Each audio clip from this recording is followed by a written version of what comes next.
Olá, olá, comunidade! Eu sou Carol Fialho e este é o Apegados Podcast, um lugar de informação, acolhimento, não julgamento, um lugar seguro para a sua família. E hoje eu estou aqui saciando um pouco mais do meu vício.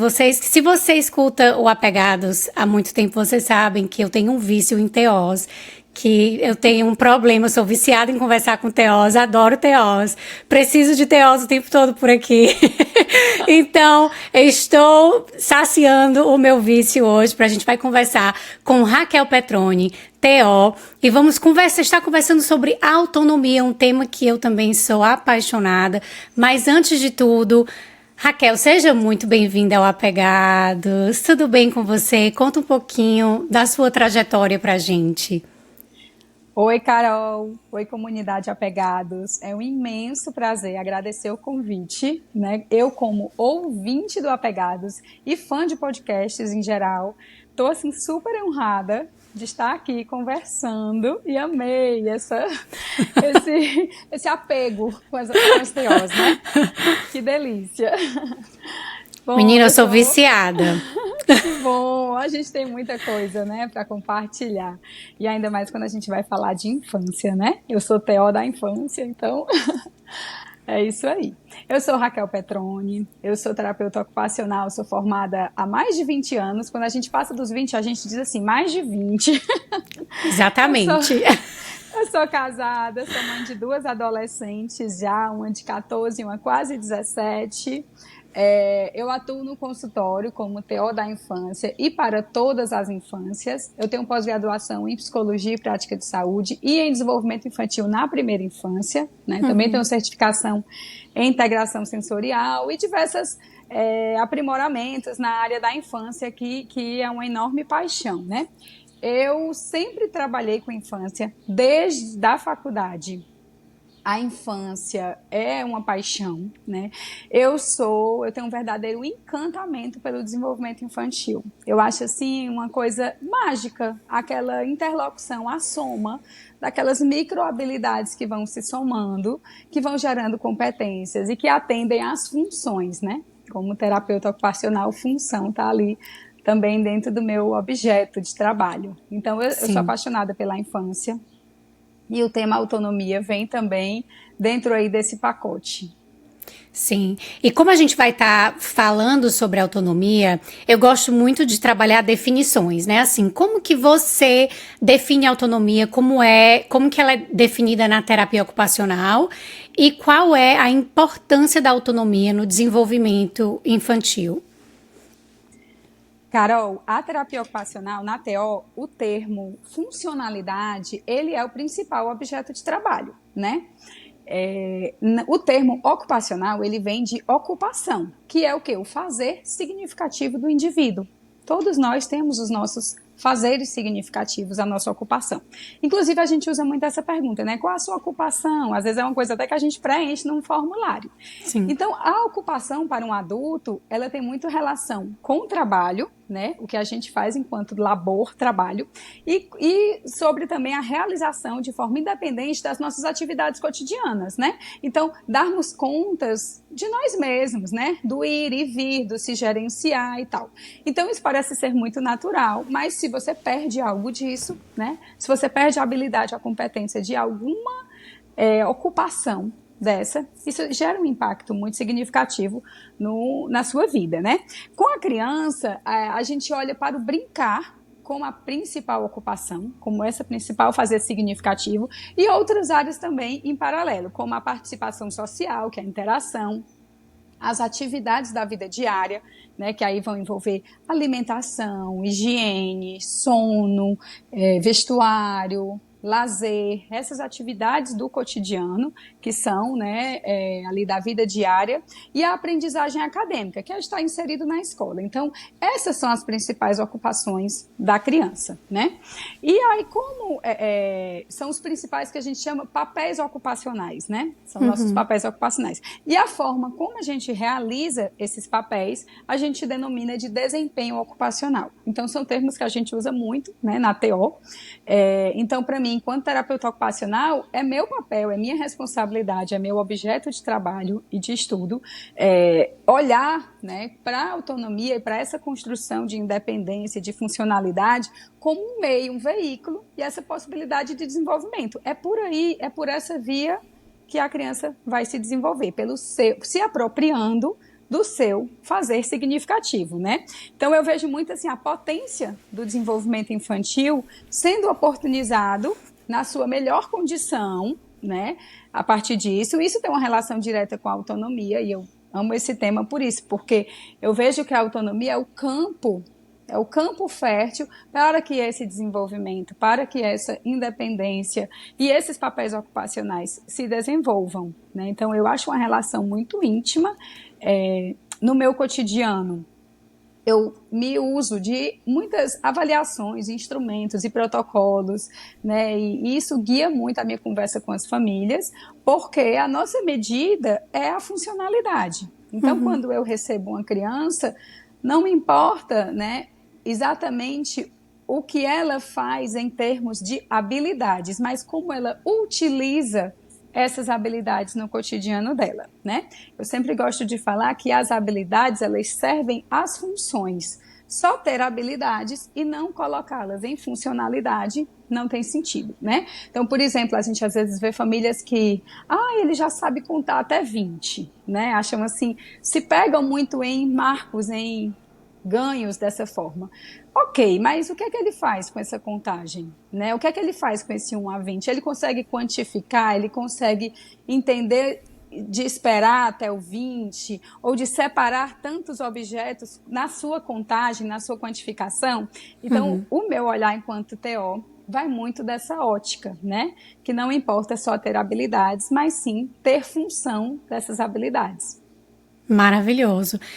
Quando você fala, eu lembro que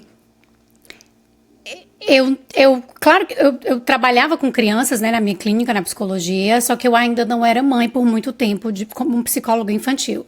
Quando eu tive a minha filha, eu também comecei a estudar mais a fundo a metodologia montessoriana, e eu comecei a colocar essa educação montessoriana em prática aqui em casa. Eu lembro que Maria Montessori, ela fala da criança, dessa mente absorvente, né? A criança está sempre absorvendo e etc. Só que ela é instrumento que deve guiar o adulto, no sentido de que o adulto precisa olhar qual é a inclinação dessa criança, o interesse dela para descobrir o que é que ela quer explorar, para daí poder trabalhar com autonomia, né? Assim, o nosso passo na verdade, um passo para trás para a gente poder observar o interesse da criança e assim poder trabalhar com a autonomia dela e desenvolver autonomia, independência. Inclusive, Maria Montessori foi a primeira a ter o insight de assim, olha, as crianças estão indo para uma escola onde as carteiras são enormes, o pé fica... Então, vamos fazer tudo do tamanho da criança, objetos do tamanho da criança, para que ela desenvolva essa maior autonomia. E uma frase icônica, né, dela, que não faça pela criança aquilo que ela é capaz de fazer sozinha. Isso é referência. Exatamente.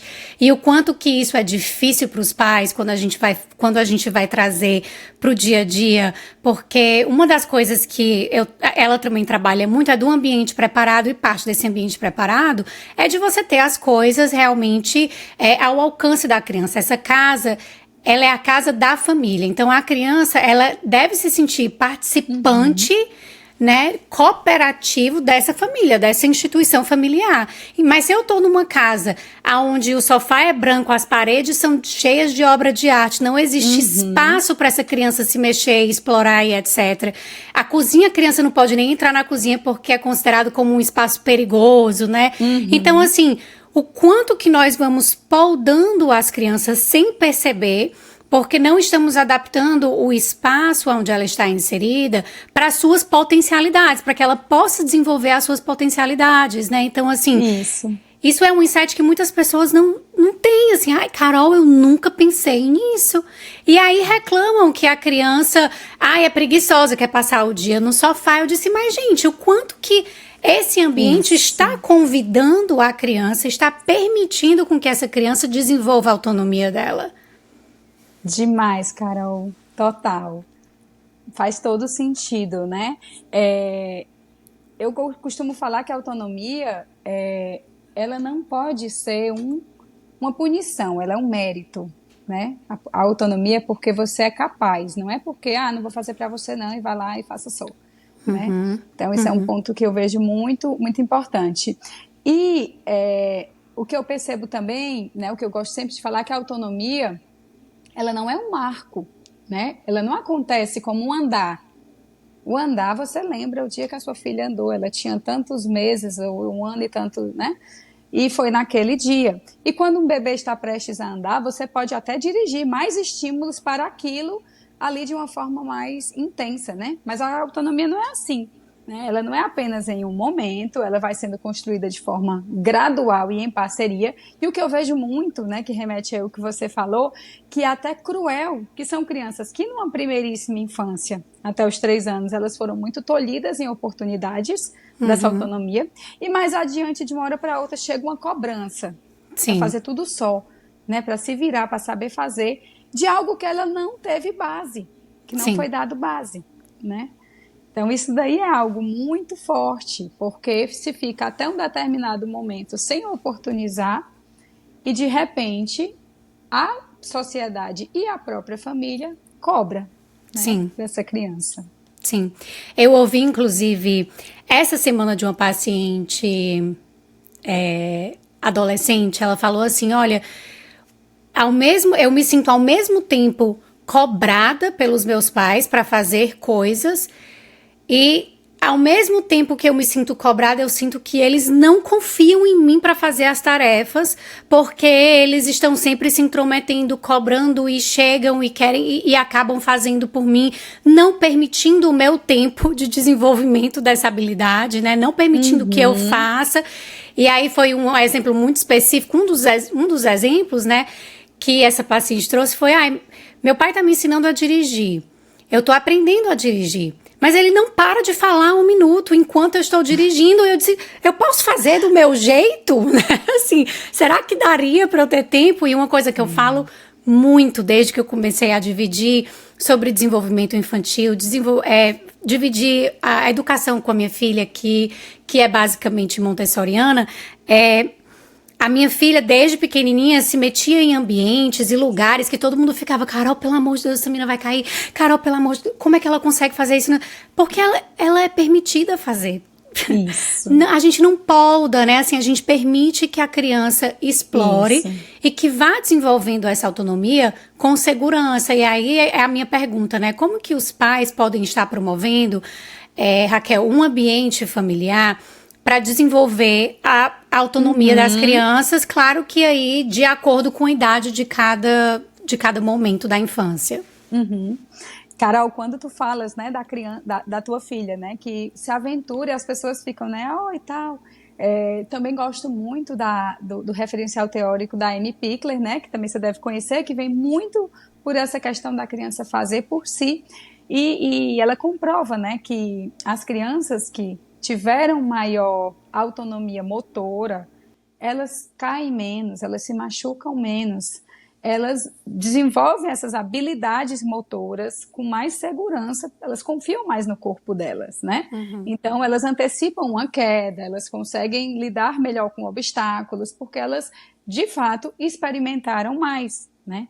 E a criança precisa realizar as experimentações de forma ativa para que ela crie os mapas mentais, motores e repertório de ações, né? Então, o nosso cérebro ele funciona em camadas, você vai tendo as informações e as vivências sensoriais no sentido de movimento, de toque, de cheiro, de sons, e a gente vai adicionando essas camadas, né? E vai dando informações do que aquela sensação é e de como eu reajo, né? Aquela sensação.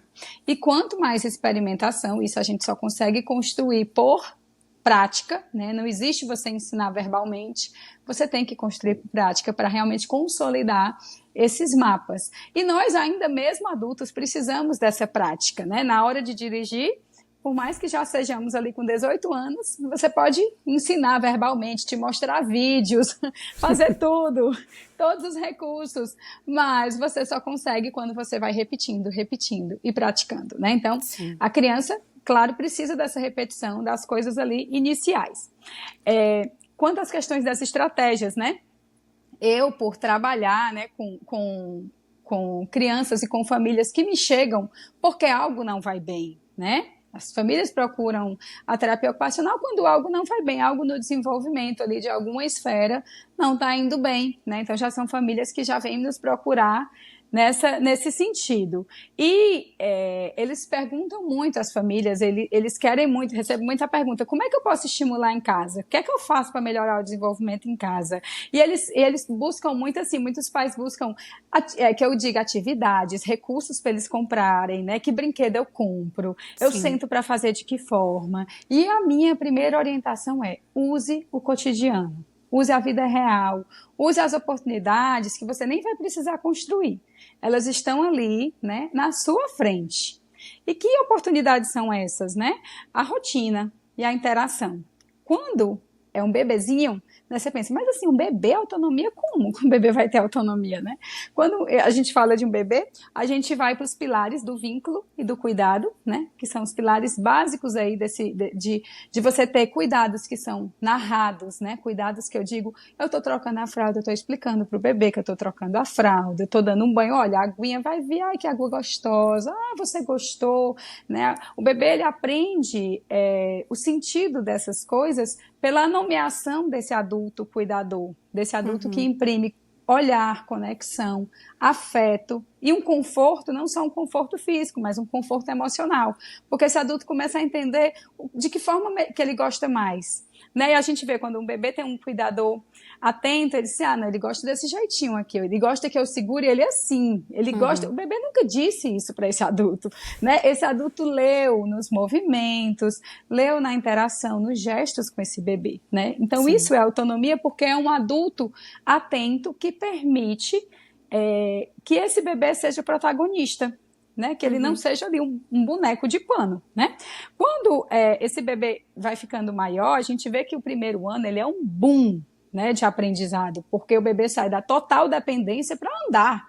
É uma loucura isso, né? É mesmo. E um ano ele é totalmente um ser dependente, com um ano ele está andando. Então é um boom muito forte, né? Então, ele vai... A principal fonte disso é a experimentação ativa, né? Esse bebê vai precisar da experimentação ativa como essa principal fonte, né? Então, é preciso que aconteça por ele, essa construção seja dele, e para esse bebê, o problema para resolver, né, é o brinquedo que caiu debaixo do chão, né, debaixo da cadeira. Rolou a bolinha e caiu.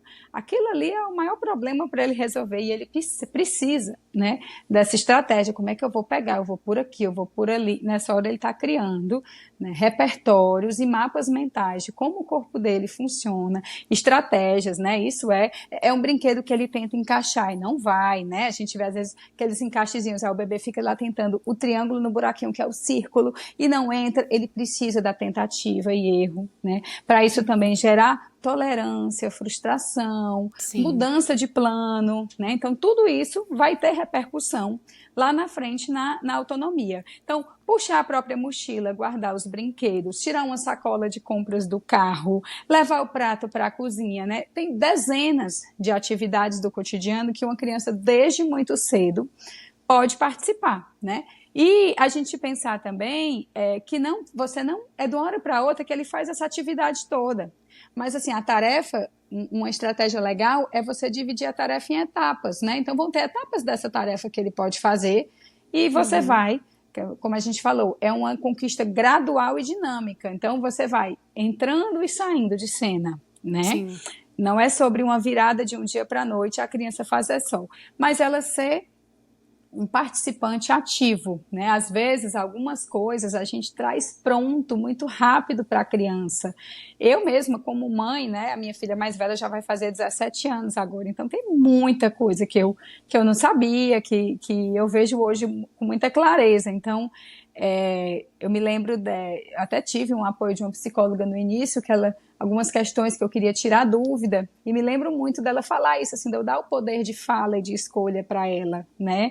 Então, ela era aquela criança que saía do banho, a roupa já estava em cima da cama, eu já tinha escolhido, né? É tudo ali tão automático. E aí eu passei olha, você quer essa ou essa, né? Sim. A gente vai fazer um lanche para uma criança, sem a gente perceber, faz o lanche e traz pronto o lanche. Aí ela vai dizer, eu não quero isso, né? Não queria isso. Mas se você diz assim, olha, eu tenho aqui suco de uva e suco de morango, qual você quer? Por que não? Ela não pode escolher, né? E a escolha, ela é também uma fonte de responsabilidade. Se você escolheu, você tem consciência da sua escolha. Então, olha, você já sabia que é que vinha, né? Sim. Então, dá mais responsabilidade também para a criança, mais compromisso com as suas próprias escolhas. Isso é fundamental para o futuro. Então, as estratégias que eu acho é muito isso, sabe, Carol? Assim, ingressar a criança dentro da rotina dela, né, em pequenos momentos que ela pode participar, ela pode tirar a roupinha, ela põe no cesto, né, guardar brinquedos, e isso de uma forma natural, porque aquilo é dela, né? E eu acho que não tem uma sensação melhor que a gente experimente até o último dia da nossa vida do que pertencimento. Sim. Se sentir útil, né? Senso de utilidade. Então, a criança tem essa necessidade. Nós, adultos, temos para o resto da vida. Né? Então, de estar ali pertencente. Agora, poucas semanas, a minha cunhada botou no grupo da família um vídeo do meu sobrinho, que tem 2 anos e um pouquinho, em cima da cadeira, no balcão da cozinha, fazendo suco de laranja. Ele botando a laranja. Ele sorria de orelha a orelha. Ele estava extremamente orgulhoso dele. E todo mundo dizendo, a gente vai tomar o seu suco. Quem fez o suco hoje, né? E tal. Então, gente, essa sensação é muito gostosa. A gente não cansa de experimentá-la pro resto da vida. É verdade, é verdade. Porque ela tá associada com competência, né? E competência é parte da nossa autoestima. E de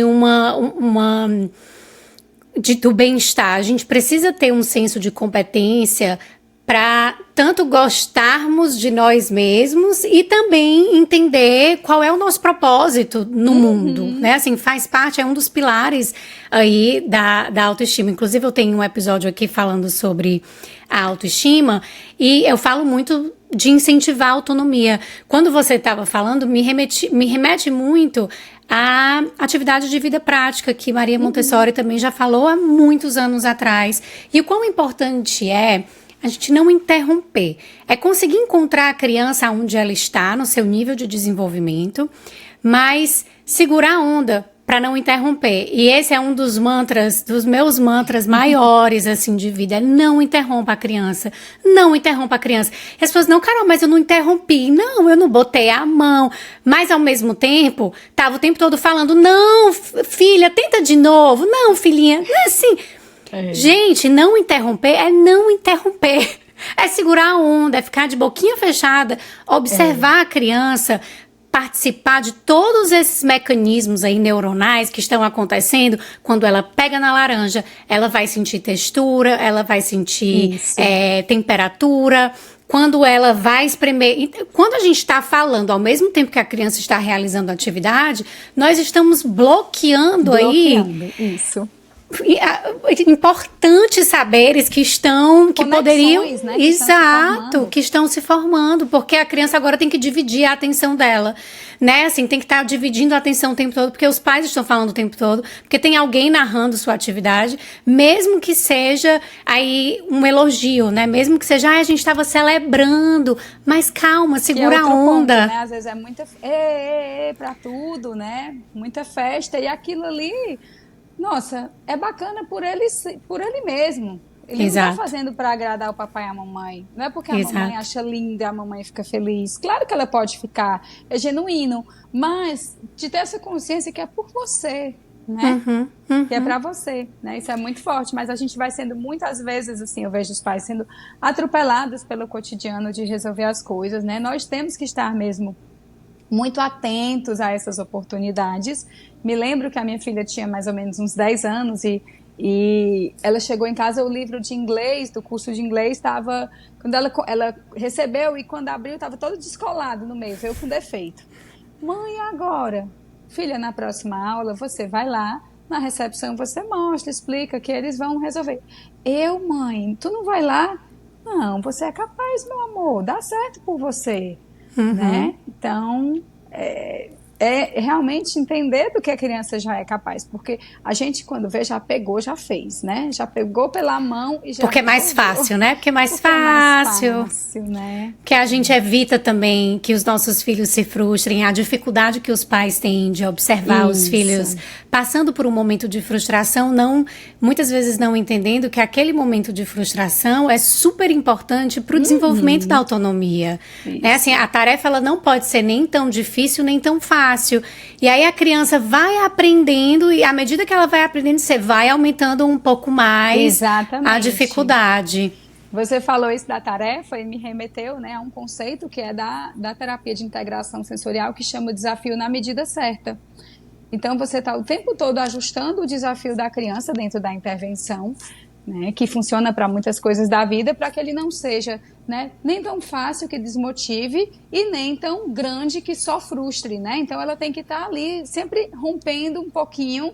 E é incrível a gente ver aos olhos da gente, né? Quando a criança, sei lá, algo de altura ali, aquela escalada, e ela achava que não conseguia subir, ela tem medo ou não quer.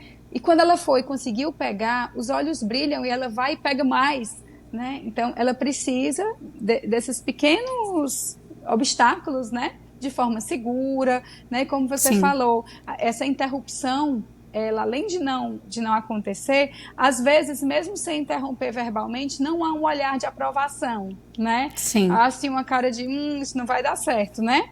Então, eu percebo muito as crianças aqui. Um dia aconteceu uma cena engraçada também, que o bebê engatinhou um pouquinho, pegou numa bolinha, a bolinha rolou para longe. E aí ele olhou para a bola e olhou para mim, né? Fez aquela atenção compartilhada, a triangulação. E eu sorri como quem diz, né? Vai pegar, pode ir, né? Pode ir. E aí ele foi.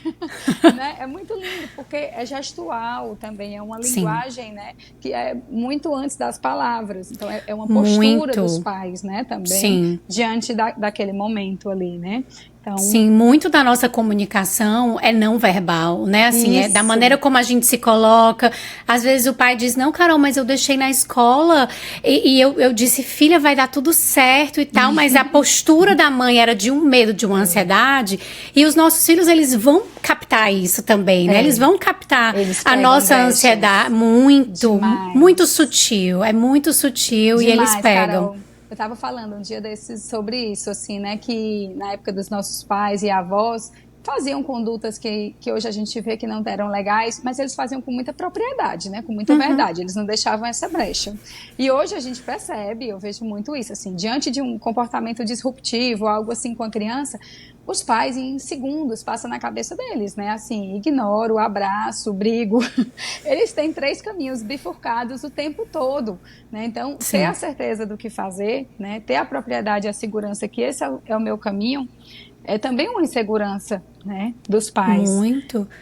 Isso é uma coisa que eu trabalho muito, assim, porque eu atendo muitas mães, até por conta do meu trabalho, muitas mães que estão passando por desafios, enfim, relacionados a muitas coisas, mas não só na consultoria parental, mas como terapia. E aí a gente eu vejo muito, por isso que eu tenho tanto cuidado aqui no Apegados, porque eu vejo muito que esse movimento atual, dessa informação exacerbada que você recebe, os pais, eles ficam num nível de ansiedade e insegurança que é assim, mas Carol, eu não posso deixar meu filho chorar. Gente, quem foi que... Peraí, calma, né? Assim, não é assim.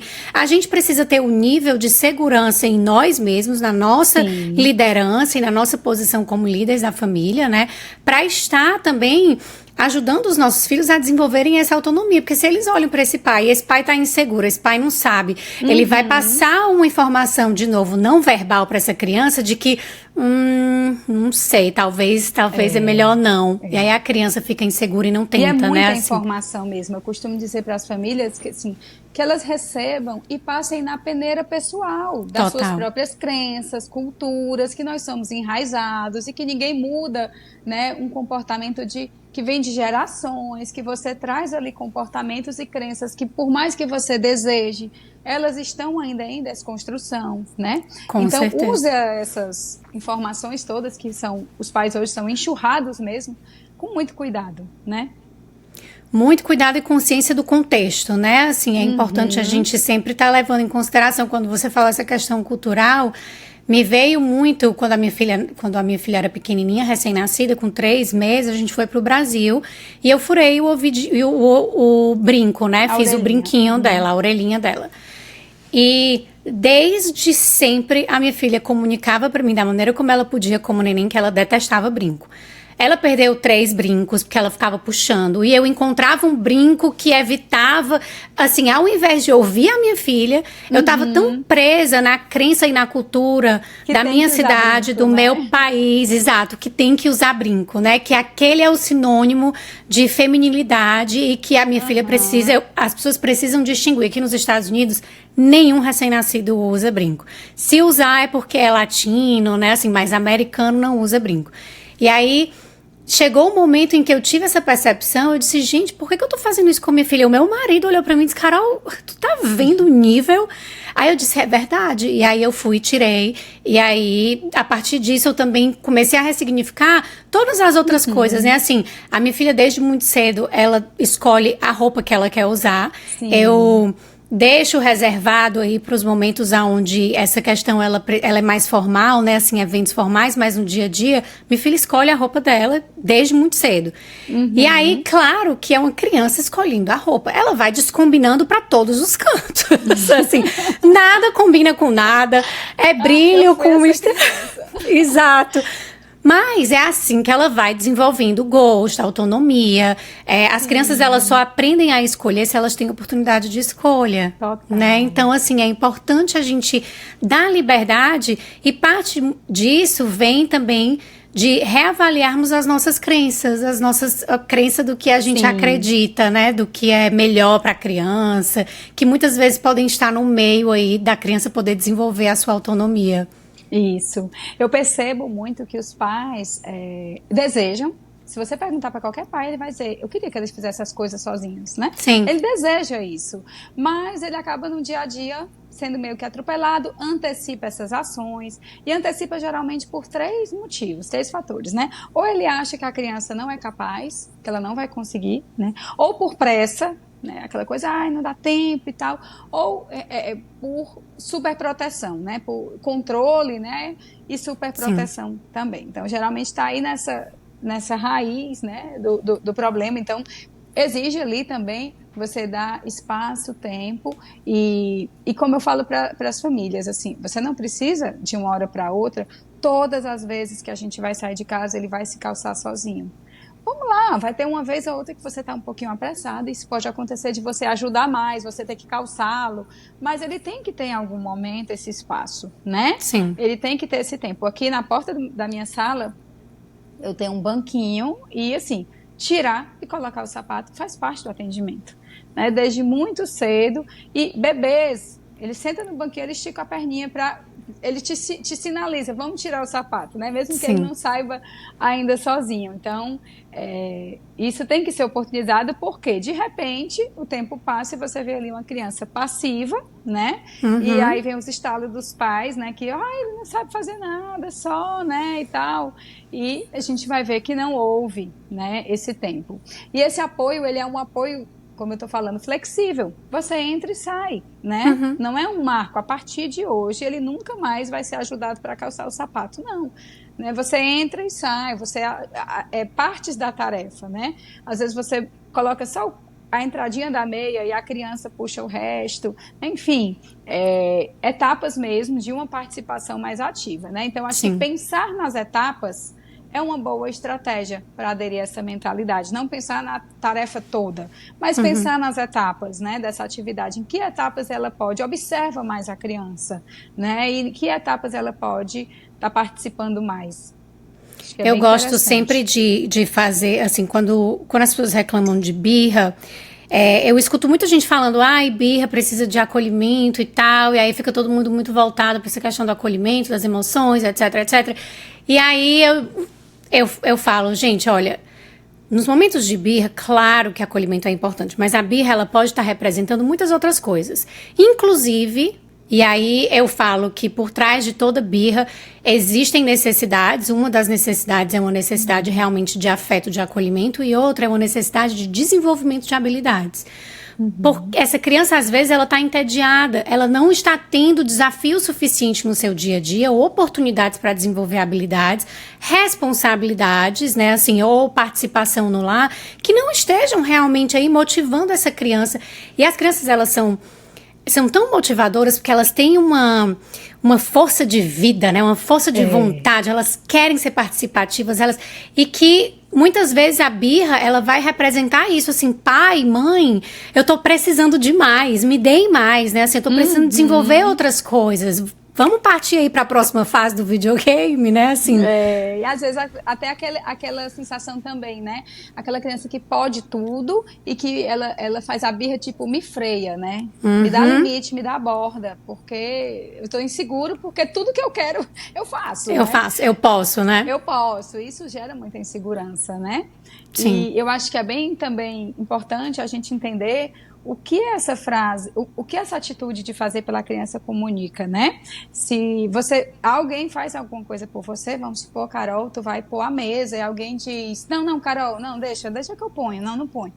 Você interpreta o quê? Você interpreta, ela acha que eu não sei fazer, ela acha que eu não sou boa nisso, né? Não, eu sei fazer isso. Então, você tem uma mensagem, né, de impotência, de incapacidade, que o que você faz não está na expectativa e na altura, né? E aí é importante a gente colocar para essas famílias que a criança vai fazer ao modo dela, não ao modo da expectativa do adulto, né? O cabelo não fica tão bem penteado, mas se ele está lá penteado, a roupinha fica às vezes tortinha, né? Ou, enfim, o que for, o brinquedo vai ser guardado ao modo dela, não vai ser na tua categorização, mas ela precisa, né? Sim. Ela precisa desse espaço e desse momento mesmo. O impacto, né, dessa mensagem de eu não posso fazer, eu não sei fazer, é direto na autoestima, né? Total. Vai direto para a autoestima, porque eu não confio em você, você não é capaz de fazer, né? Então, assim, futuramente, essa base vai ser muito importante, né, para o trabalho, para a vida adulta, tomada de decisão, autogerenciamento, autorresponsabilidade, né, estar ativo e potente nesse cotidiano na infância, com esse apoio e essa aprovação, é fonte de pertencimento, né? Sensação de pertencimento, de utilidade. Eu faço parte dessa família, né? Isso é uma motivação para toda a vida, para os trabalhos em equipe futuro, né? E a gente não para, como eu falei, de precisar dessa sensação, né? Sim, com Essa certeza. É uma sensação que a gente leva para o resto da vida. Isso é muito verdade, quando essa mensagem que as mensagens subliminares que a gente passa, né, assim.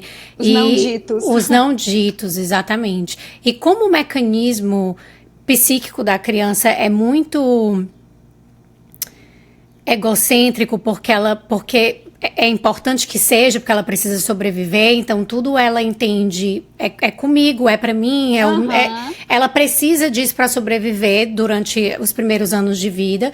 Quando você fala, não faz não, que eu posso fazer, não só você não é capaz de fazer, a criança também pode entender, eu não sou amado pelo que eu sou. Eu não sou aceito pelo que eu sou. Eu não sou aceito pelo que eu tenho a oferecer nesse ambiente. Desta forma, eu preciso ser o que esperam que eu seja, né? Ou fazer de uma forma que esperam que eu faça. E isso vai poldando. A criança pode até desenvolver uma certa autonomia, mas é do jeitinho que a mamãe faz. Olha, mamãe, eu preparei isso do jeito que você gosta. E a criança vai perdendo a sua autenticidade, a autoestima. Aquele adulto, né, que serve para agradar, serve para ser Exatamente. Né? Exatamente. É sempre o outro, né? Assim, o outro que vai ditar o meu valor interno. O desempenho, O meu desempenho, exato. A necessidade de aprovação, né? E não por responsabilidade. Tudo isso podem ser a longo prazo, resultados de uma autonomia que não foi sustentada a partir das capacidades da criança, né? Assim, do que ela podia oferecer naquele momento e se sentir validada e aceita pelo que ela podia oferecer, né? Que não vai ser colocar o suco no copo, da jarra pro copo, perfeitamente da primeira vez. Não vai, né? Vai derramar. E tá tudo bem que derrame. E quando a gente já viu isso, né, em alguns vídeos, eu já vi algo do tipo, né, se você vai na minha casa, Carol, e tu derrama o copo, eu vou dizer, ai, Carol, tão tranquilo, eu pego um paninho, tá tudo bem, Carol, você quer outra roupa, e tal, e com a criança a gente repreende, né, muitas vezes, os adultos repreendem, e com outro adulto a gente acolhe, o que é isso? Né? Deveria ser o contrário, porque eu posso até dizer, poxa, Carol, tu não teve cuidado, mas eu não pode jamais, uma criança que está em construção, ela pode ouvir isso, né? Porque ela está ali em construção. E quando a gente pensa em um ambiente que favoreça, um ambiente seguro que favoreça o desenvolvimento da autonomia da criança, né?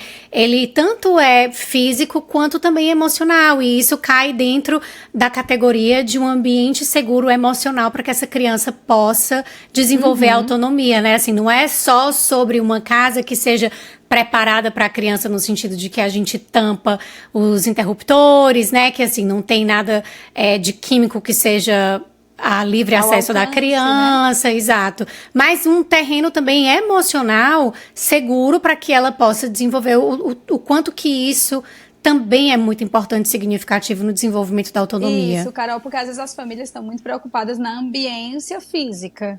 Exato. Né? E assim, a gente tem hoje uma oferta de brinquedos que são mais montessóris, que antigamente não tinha fácil, então a gente tem hoje muito mais acesso a essas coisas, né? Mas essa ambiência afetiva, emocional, ela está em primeiro lugar, acima de tudo. Acima de tudo, sim. Raquel, se você pudesse dar uma dica, assim, para todos os pais, para poder ajudar na promoção da autonomia, que dica seria essa? Carol, eu acho que não tem outra palavra do que não oportunidade, né? Oportunidade. Realmente, a criança só consegue exercitar fazendo. Ela precisa dessa oportunidade. Eu também digo, confiar no processo. É um processo, não é um marco. Usar o cotidiano, use a rotina. O cotidiano, ele é cheio de desafios e estratégias. Muitas atividades do nosso dia a dia que a criança pode ser inserida e ser parceira, né? Desmembrar as tarefas também é muito interessante.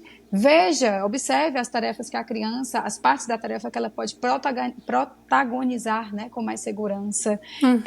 É uma era, essa nossa, que a gente busca tanto e olha tanto para produtividade e prosperidade, né? Isso é tão exigido de nós adultos, isso é tão falado, e a gente tem que acreditar que essas competências, prosperidade, produtividade, elas requerem segurança, responsabilidade, planejamento, autoconhecimento, e essas habilidades estão exercitadas lá na autonomia da infância. Sim. Né? Então, realmente, tem até aquela célebre equação de Heckman, né, que fala que a cada $1 investido na infância, a gente tem $7 de retorno na vida adulta, né, falando de prosperidade e produtividade, um estudo econômico, né, com esse olhar. Então, esse investimento, ele simbolizou em dólares, né? Mas não é que você vai comprar coisas daquele valor, né? Mas é de tempo, é de dedicação, é de afeto, esse investimento como um todo, né? Dessa saúde para além da física, essa saúde global. Mas eu penso que é isso, são oportunidades, confiar no processo, se permita se encantar com esse desenvolvimento, sabe? Você vê uma criança tentando fazer uma coisinha, né? Ali ela aprimorando e refinando as suas habilidades em nome de uma função, de uma competência, é muito lindo e é único. Sim, sim, é extremamente motivador quando a gente para prestar atenção, né? Assim, uma observação mais ativa. E eu sinto que existem muitos obstáculos que são impostos socialmente, de que a casa precisa parecer de uma certa maneira, né, de que o quarto precisa ser de um estilo tal, que os brinquedos precisam ser tais brinquedos, e aí a gente se apega tanto nessas necessidades impostas que a gente esquece da necessidade do nosso filho, né, assim, uma casa bagunçada, uma casa com brinquedo no chão, é uma casa que tem uma criança explorando, brincando, vida. Que tem vida, exato. E aí muitas mães se colocam num estado de exaustão porque elas passam 24 horas do dia organizando uma casa. E uma coisa que uma vez eu ouvi... Ai, não, quando meu filho tá finalmente dormindo, é o momento onde eu consigo arrumar as coisas, organizar tudo. Eu disse, e por que não organizar quando ele está acordado? E por que não convidar ele para participar dessa organização? Ótimo. Né, assim, uma criança que vai dormir e acorda e a casa tá organizada, nunca vai entender quais foram os passos necessários para que essa casa ficasse organizada. Então não vai conseguir nem dizer obrigada, mamãe, por organizar a casa, né? Assim, não vai conseguir apreciar esse trabalho, nem entender o trabalho, porque é feito às escondidas, por trás das coxias, né? Quando a criança não está observando, ou está dormindo, ou está na televisão. Então, convidar e entender que pode ser um pouco mais trabalhoso? Pode, quando a criança é pequena, mas o investimento disso, como você disse, a longo prazo, e é nisso que a gente trabalha, né? Assim, a longo prazo, isso vai ter um retorno gigantesco, porque essa criança vai se transformar num jovem, num adulto funcional. Isso, né? Assim, autônomo, né? E eu falo hoje para minhas filhas, que são 2 adolescentes, e digo a elas, né, assim, não tem nada melhor nessa vida que de você ser capaz de fazer tudo por você, né? Sim. Por você não depende de alguém. Se a gente tem, né, aqui culturalmente, você sabe, a gente tem mais ajuda, né, de funcionárias e tal. Mas você ter a capacidade, se precisar, de fazer seu alimento, de lavar a sua roupa, de arrumar seu quarto, de lavar seu banheiro, isso é uma liberdade, né? Sim. Aquela história, disciplina é liberdade. Então, eu, na minha família, assim, muito cedo, apesar de culturalmente aqui, pela minha idade, a gente, né, ter funcionária em casa, mas muito cedo a gente não tinha funcionária que dormia em casa. Eu, muito criança mesmo, assim, de 5 aninhos. E eu me lembro de muito cedo fazer tudo, né, de saber fazer. E de ter prazer, tipo assim, é meu armário, quem dobra minhas roupas são minhas roupas, não são de outra pessoa, né? Exato. Aquilo era tão natural, porque é meu, né? Uma pessoa ir lá e arrumar minhas gavetas, como assim? Assim, isso não... E eu tô muito nesse movimento com minhas filhas, né? Na primeira infância, derrapei um pouco, fiz por elas também, os erros que várias mães fazem, porque acaba que a gente acha que faz mais rápido, a gente dá conta, né? E tal, vamos lá. Mas depois de um tempo, é um trabalho, e até porque cada filho é de uma personalidade, tem crianças que vão, por si só, arrancar a autonomia da nossa mão e elas vão querer fazer só. Aquela criança que ela tem uma necessidade de fazer só, e tem aquela criança que ela fica ali na zona dela, né? Enquanto você não impõe algum desafio, ela vai ficar numa zona de passividade. Então eu percebo muito também essas diferenças pessoais, e aí a gente vai ter aqueles que a gente vai dando uma empurrada mais, outros que, né? Enfim, é um processo muito único, né? Mas a gente tem que ter a consciência e o olhar mesmo. Sim. Eu queria terminar a nossa entrevista com uma brincadeirinha de verdade ou mito, mito ou verdade, que eu vou te fazer 3 perguntas e aí você me diz se é verdade ou mito, tá? Tá, joia. Manda aí. A primeira delas. Crianças que tiveram atraso de desenvolvimento têm mais dificuldade de desenvolver autonomia? Carol, eu digo que é um mito, porque isso vai depender das oportunidades, do ambiente, né? Eu vejo aqui no consultório, eu trabalho com crianças atípicas também, e eu vejo crianças que têm seus atrasos e dão um banho em crianças típicas que eu conheço. Talvez por essa família já ter um olhar muito mais sensível, muito mais consciente, e tá ali querendo, né, dar mais para aquela criança de oportunidades. Se ela teve um atraso, você quer dar mais oportunidades para ela colher, né, correr atrás daquele atraso.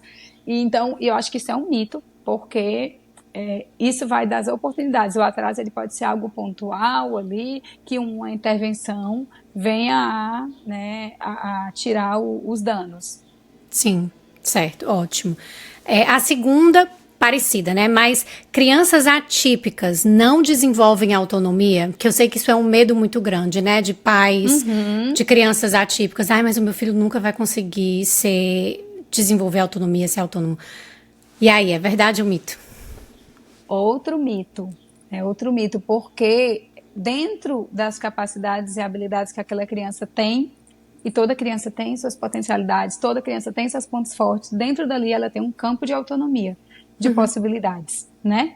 E talvez essa criança ela precise de um pouco mais de tempo, de um pouco mais de repetição, né? Mas ela tem total capacidade, porque cada criança vai ter ali, quando a gente fala cada criança tem seu tempo, não em tempo de desenvolvimento, né? Que essa é uma frase que a gente tem que ter muito cuidado. A gente sabe que o que esperar ali de cada idade, mas dentro de uma condição atípica, que é o caso, ela pode precisar de mais repetições, mas ela tem total capacidade de consolidar.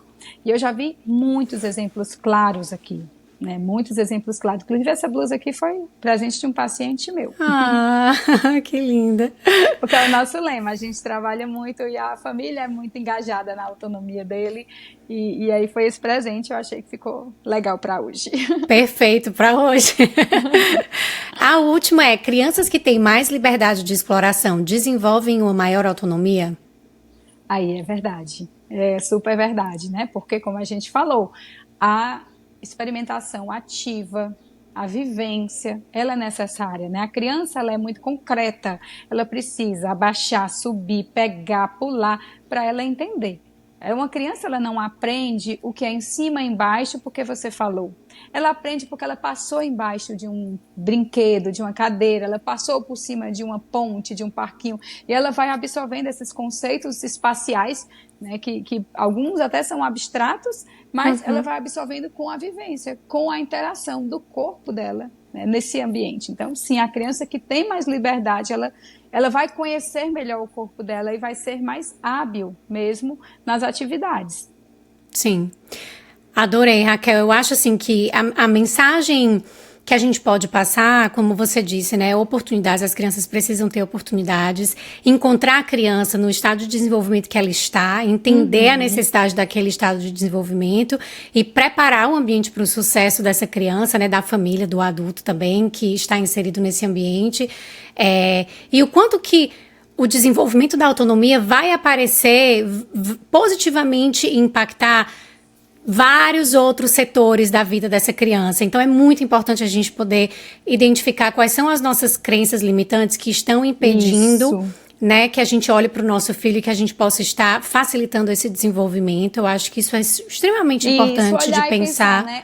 É pressa, é controle, é falta de confiança. O que está hoje, né, não permitindo que eu oportunize mais para meu filho? Acho que é importante mesmo essa reflexão. Exatamente, exatamente. E se você perdeu toda a fase da infância, agora você está falando de uma criança, de um adolescente, também entender, né, que momento é esse, o que foi que eu perdi, que agora eu tô cobrando desse meu filho adolescente, mas que ele nunca teve oportunidade de praticar, né? Como que a gente pode começar e entender que a autonomia, gente, ela é um processo, não é um processo linear também, né? Assim, dependendo do estado emocional dessa criança, ela vai estar mais capacitada ou menos capacitada de realizar tais atividades. Então, está muito, assim, ligado nesse movimento. E eu gosto, sempre que eu estou falando de habilidades e de mentalidade de crescimento, autonomia, independência, a gente precisa falar sobre abraçar os erros e entender que os erros, eles fazem parte de todo o processo de aprendizado. Verdade, e faz parte do processo de aquisição da autonomia, né? Não tem como a gente adquirir autonomia sem erros. Então, quando a gente parte do pressuposto de que que erros vão existir, nós já recebemos os erros dos nossos filhos com outra mentalidade, com o coração mais aberto, com uma linguagem não verbal menos rígida, né? Assim, mais acolhedora. Então, eu acho isso super importante da gente manter em mente também para finalizar a nossa conversa. Mas, Raquel, muito obrigada pela participação. Se as pessoas têm interesse no seu conteúdo, fala um pouquinho pra gente onde que elas podem te encontrar, se você tem alguns cursos que você oferece, fala um pouquinho, faz o seu merchan. Carol, obrigada, foi um papo maravilhoso de um tema que eu amo, foi um prazer.